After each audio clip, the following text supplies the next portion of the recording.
There is a growing citizens movement demanding an explanation of chemtrails. It's not the same as conducting some localized test for some defensive project. This is open air operations. It's not a test. This thing is in place. The lonely jet flies high in the sky over nowhere, USA. The sun was shining, it wasn't a cloud, but it just had to fuck up my day. The steel bird hovers over the horizon. At first sight, it might delight until it spews gases that covers the masses. They six spasm without the clue of what happened. To protect or infect, cause that design in the sky was not a part of the forecast. Am I out of my mind or just high, or did that plane just leave behind a message in the sky? Not the ones you read off the sheet, the ones that wake you right out your sleep. Fumbling your speech, stumbling to get up on your feet, cause it appears that your bearers are too weak. Sheesh, and this isn't fiction, so to speak. It happens in broad day, you can see it from the streets. Suspended in the air for longer than a minute. No contrails, cause by that time it would have diminished. One of the few that stand bare and witness and sense the oxygen interfering with my fitness. Really, how do you protect from such a sickness? Hoping this ain't the beginning of the finished. What would you do if I told you that? Clouds came crashing down, down, down, how would you react if I told you that? Clouds came crashing down, down, down,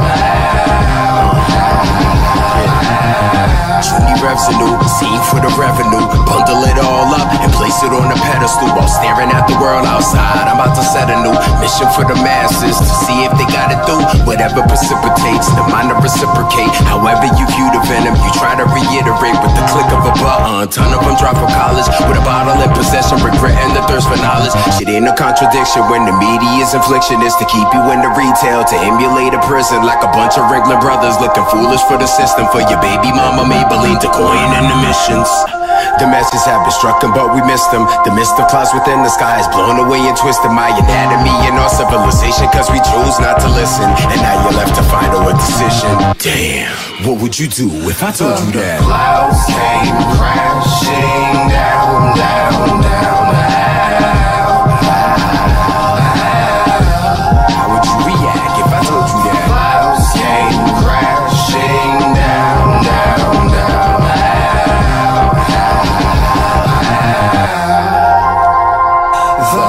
Clouds came crashing down, down, down,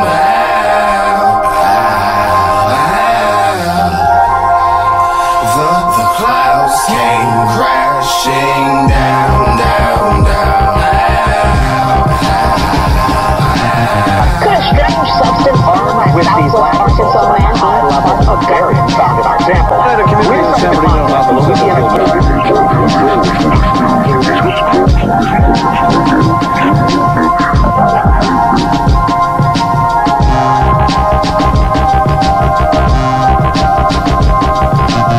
Another example is the array of technologies, often referred to collectively as geoengineering, that potentially could help reverse the warming effects of global climate change.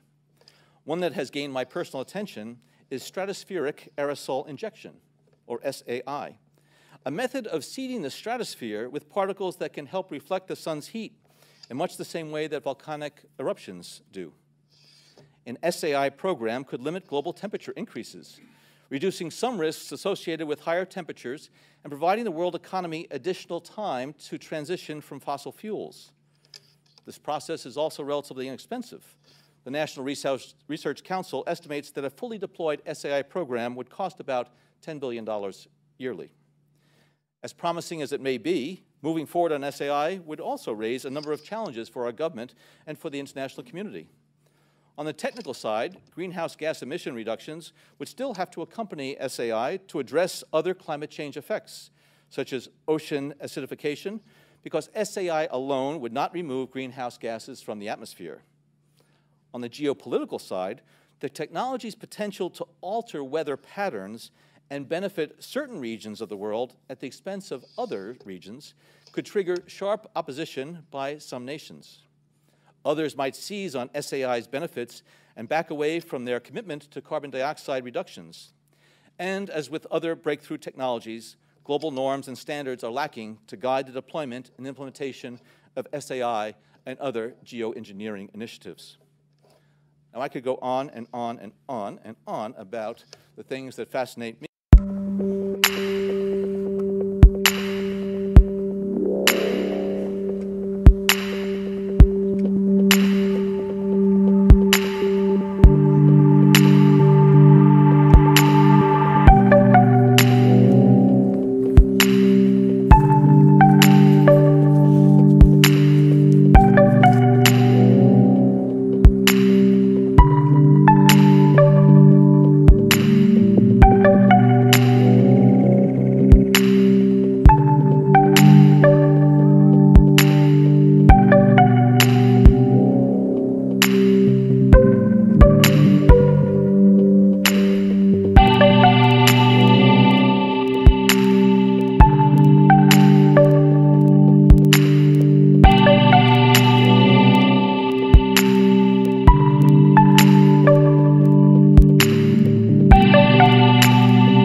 Our climate is changing.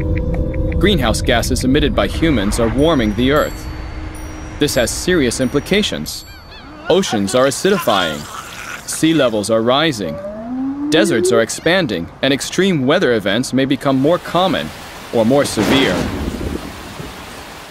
We can prevent some of these consequences by reducing the emission of greenhouse gases. This tackles the problem at its root. It's called mitigation. However, we also have to anticipate some consequences. Since we've been emitting greenhouse gases for a very long time, some changes cannot be prevented by mitigation. Therefore, we have to adapt to some changes. This is called adaptation. Both require a lot of effort. Is there no easier way? If we humans are already changing the climate today, can't we just change it intentionally? Let's take control. Welcome to climate engineering. Let's manage the climate on a large scale and with surgical precision. Two methods can help us with that. Either we extract greenhouse gases from the air to slow down the warming of the atmosphere, or we reflect sunlight from the Earth then temperatures will drop quickly. How does it work? Here's an example. We can capture greenhouse gases by building artificial trees. They remove CO2 from the air. In principle, we already have technologies that could do that, although they would require a very large amount of energy. And where can we put the CO2? It needs to be stored safely and for a very long time. And there will be a lot of it to store. Oh! Well, we can also sink the CO2 in the sea by fertilizing the ocean. That makes algae grow, and just like trees, algae bind CO2. When algae die, they sink to the bottom of the ocean and simply take the CO2 with them. Well, that's the theory. But how much CO2 could actually be taken up by ocean fertilization is really uncertain. What is certain is that there would be risks, especially because algae is a key link in the food chain. Algae gets eaten by small animals that get eaten by larger animals, and so forth. Messing with the food chain can have fatal consequences. Furthermore, ocean fertilization can cause the production of laughing gas, an extremely effective greenhouse gas. Laughing gas? Laughing gas? Don't make me laugh! We have another trick up our sleeves. It's getting too warm. Then let's dim the sun. Sunglasses for the Earth have an immediate effect. Cool! We can, for example, inject sulfur particles into the upper atmosphere to reflect sunlight. That sounds simple. Less sunlight would mean less global warming. We know that the rising concentrations of greenhouse gases will have serious consequences. But could we actually balance increased greenhouse gases simply by reflecting sunlight? Well, we might be able to stabilize the global temperature on average. But reflecting sunlight does not have the same effects as reducing greenhouse gases. No one can tell exactly what the consequences would be. In some regions, we might have much less rainfall, or sometimes a lot more. Well, that's great. It's not certain that this will have negative consequences. Why shouldn't we just try? And if the experiment has bad consequences, well, then we can just stop it. But if we have to stop the experiment, the Earth would warm in a very short time. We wouldn't have solved the problem with the greenhouse gases simply by reflecting sunlight. But who gets to decide whether we reduce our emissions or adapt or manipulate the climate? No one has asked me. These options are not mutually exclusive. Climate engineering can buy us time and is a last resort in case of an emergency. Aha! And is it you who decides what an emergency is? Artificial trees, ocean fertilization, or a sunshade for the Earth. Even if technological interventions might solve some problems, they would also create new ones. And it is unclear who should decide about their use. In short, we should think about climate engineering very, very carefully. In the meantime, let's first focus on mitigation and adaptation to reduce the risks of climate change.